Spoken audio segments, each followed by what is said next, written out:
precious name of Lord and Savior Jesus Christ. Amen. Amen. I want us to give the Lord the praise this evening. Yes, Lord.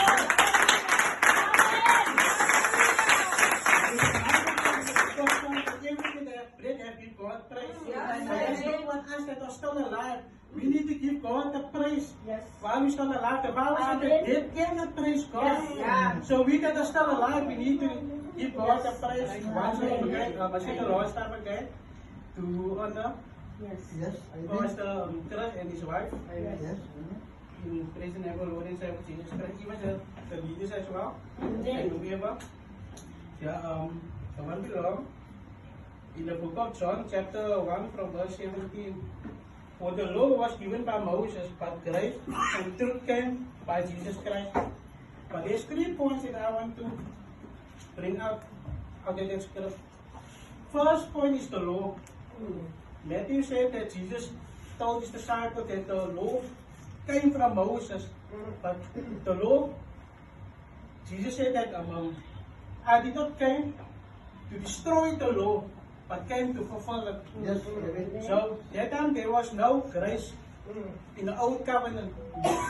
So Jesus came to fulfill it. Many people say that because we under grace, we don't need to fulfill the law. Jesus fulfilled the law already. Yes, we are under grace, but that does not mean that we need to put the law aside. We need to skip the law. Christ has done it. We need to also do it. Because we are the disciples of Jesus Christ, those that are children of God. But the second point was God that was the truth. Jesus said that I'm the way, the truth, and the life.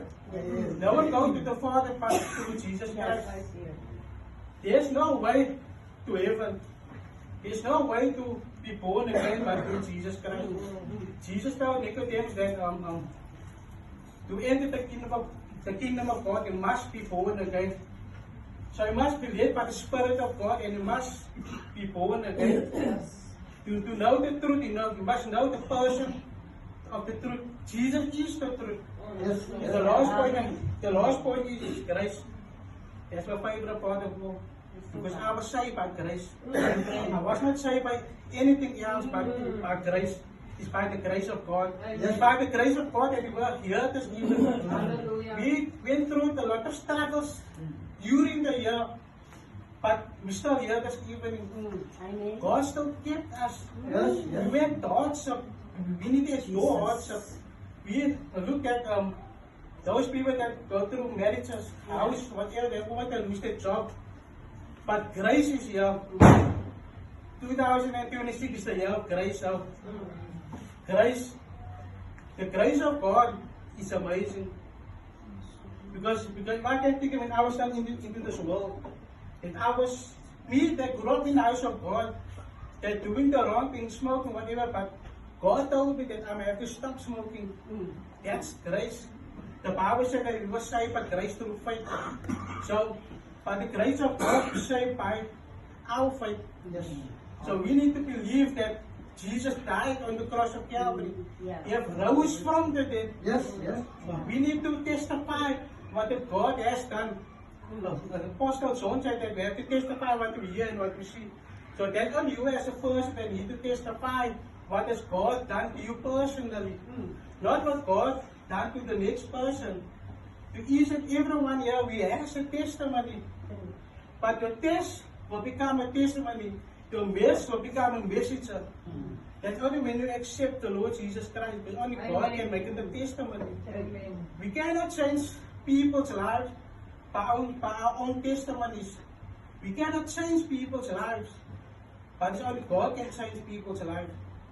It's only through the grace of God that we're going to make it another year. It's only by God's grace.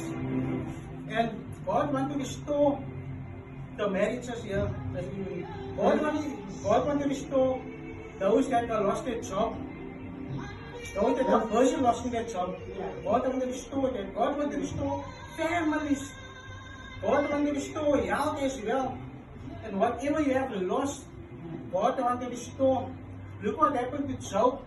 He have lost everything, but what happened at the end? God restored what Job has been lost. And that is what each and every one of of us. God wants to restore what we have been lost, and that is grace. Everything lands about grace. Where the grace started is by Jesus Christ.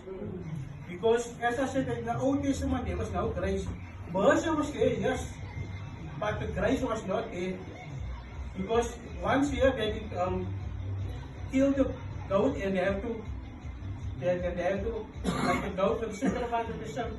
But Jesus came. He died for everyone. And then rose. That we don't need for sacrifice of sin anymore.